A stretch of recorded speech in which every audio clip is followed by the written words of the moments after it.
Hello there and welcome back to another video. Today we're going to talk about Dragonflight, and more specifically we're going to talk about Dragonflight Season 1 and everything coming in the very first season of the new expansion Dragonflight. But before we jump into all of that, guys, I just want to shout out my Twitch, twitch.tv/MrGM. If you want to see me stream World of Warcraft, Dragonflight, Wrath the King Classic and more, I'm over on twitch.tv/MrGM. Every single day. Right, so yes, Dragonflight Season 1 is releasing very soon. It's releasing on December 13th on the NA region and on December 14th in the EU.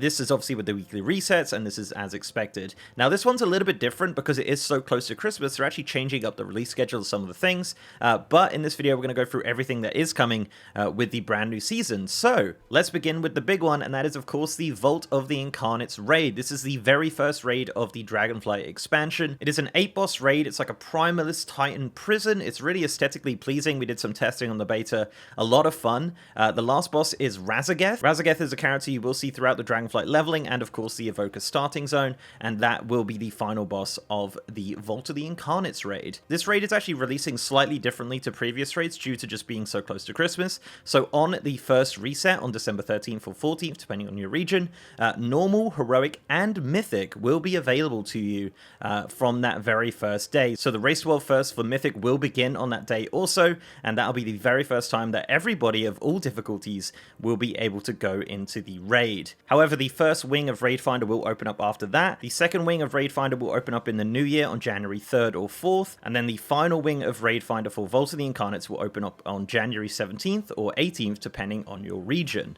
As mentioned, this is a really cool raid. I'm really looking forward to the Race to World First here. We're going to have Evokers. It's got some really awesome Primalist looking tier sets that drop from the raid as well. Very much looking forward to this. Dragonflight has been super good so far, and hopefully the raid continues that kind of trend as we continue on. So yes, Vault of the Incarnates is the brand new raid and the very first raid of Dragonflight. And as this is the first season that we've actually had cross-faction Mythic is actually going to be available from the very first day of the raid. However, cross-realm Mythic will not be available at the start. That'll be available later on in the season, but yeah, you could go in cross-faction Mythic from the very beginning of the release of the raid, which is very exciting.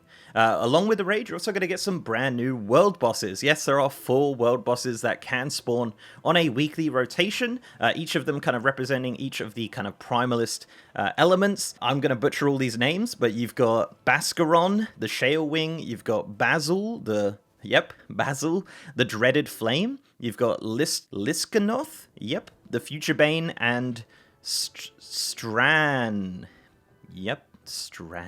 the Sky Misery. So yeah, as mentioned, each of those will spawn on a weekly rotation in each of these zones in the Dragon Isles. So keep an eye on those Primalist dragons around the Dragon Isles to get some awesome loot from those. Also, of course, with a brand new season, it's a brand new season of Mythic Plus. Now, Dragonflight is doing this slightly different to previous seasons because we're not getting all of the 8 dungeons for Dragonflight in the first season. We are getting 4 of them, though. We are getting the Ruby Life Pools, the Nokhud Offensive, the Azure Vaults, and the Algathar Academy. Those are the 4 Dragonflight dungeons. However, in this first season, we are getting some dungeons in this Mythic Plus pool from previous seasons, including the Halls of Valor from Legion, Court of Stars from Legion, the Shadowmoon Burial Ground from Warlords of Draenor, and the Temple of the Jade Serpent dungeon from Mists of Pandaria. So very exciting, very awesome to see some of those old dungeons returning in the first season. Obviously, in the next season, we will get the other 4 Dragonflight dungeons. Mythic Zero will still be available for all of the 8 Dragonflight dungeons if that is something you still want to do. But of course, if you do want to jump into Mythic Plus, you will have those 4 Dragonflight dungeons and of course those Legacy dungeons to choose from as well. Obviously as well, with a brand new season is this brand new seasonal affix. This is Thundering. Thundering had a load of changes on beta, but the official description on the Blizzard website says this. It says, enemies have 5% more health, while in combat players are periodically overcharged with primal power from Razageth's Unending Storm. This power comes with great risk, and failure to discharge it quickly will have stunning consequences. Yep, well, good play on words there. It's an okay affix. It's not, incredible. I don't think it will go down as one of the best ever, but it is definitely a very interesting one, and you will see it in all of 8 of those Mythic Plus dungeons in Dragonflight Season 1. Of course, with Dragonflight Season 1, you're going to get some brand new rewards with this, very similar to previous seasons. So the Keystone Conqueror Season 1 of getting 1500 score during Season 1 is the Thundering title. Getting 2000 rating during Dragonflight Season 1 will get the Hailstorm Armadon. Now, this mount is okay. It's one of the armored-on creatures from the Dragon Isles. Not a customization, unfortunately, for your dragons or anything like that. So this is a ground mount, and this will be available at 2,000 rating during Season 1. If you do a dungeon at 20 or higher, that'll unlock the kind of teleports to that dungeon. And of course, at the end of the season, if you are in the top 0.1%, you'll get the Thundering Hero title, which is really cool. So yeah, a couple of rewards there. No real difference from previous seasons, though. And yeah, the mount is a little bit weird, but yeah, there you go. Kind of shifting gears now into PvP. There is, of course, a brand new PvP season. You can actually get some of this gear pre-season, and I'm sure some of you have if you're into PvP. You can get the Honor gear, the Crimson Aspirant gear. Now, obviously, with the Big Profession update, you can also get the Crimson Combatant gear from crafting, which is really cool, so you can grab that on the auction house if you like. As mentioned, the Honor PvP gear is available right now. Conquest PvP gear this time around will be called the Crimson Gladiator set, and that will be available once the season begins. With this season, this is the first real season of rated solo shuffle, so you can actually do rated solo shuffle to get all of the rewards apart from the Gladiator mount. I'm pretty sure everything else will be available through rated solo shuffle, just not the actual Gladiator mount itself. So speaking of rewards, you can get the title Crimson Gladiator. You can also get the Crimson Gladiator's Drake, as mentioned. Now this is really cool actually, because what they're doing this time around, because of dragon riding, you can get the Crimson Gladiator Drake, which is a regular mount you can use in the outside world, but you also get a upgrade to your Highland Drake, and this will transform it into the Crimson Gladiator mount. So you also kind of get two mounts. You get one for the outside world, outside of the Dragon Isles, and then you get a upgrade to your dragon riding Drake, which is really cool, the Highland Drake specifically.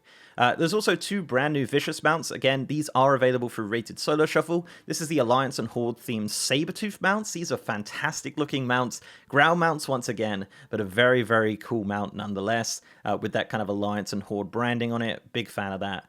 There's also a new weapon illusion, a new tabard and cloak, and new pennants that can attach to your back. A little flag for your back. So yeah, you could wear that during your PvP battles, or just wear it whenever you like. Finally, with Dragonflight, there is actually one extra feature that is coming in Season 1, and that is the Primal Storms, or the Elemental Storms feature.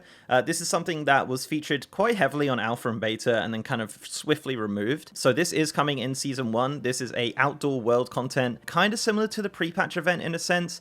So around the Dragon Isles, you'll get kind of different areas that will be invaded by the Primal Storms. During this time, the NPCs in that area will be empowered and will start dropping Elemental Overflow.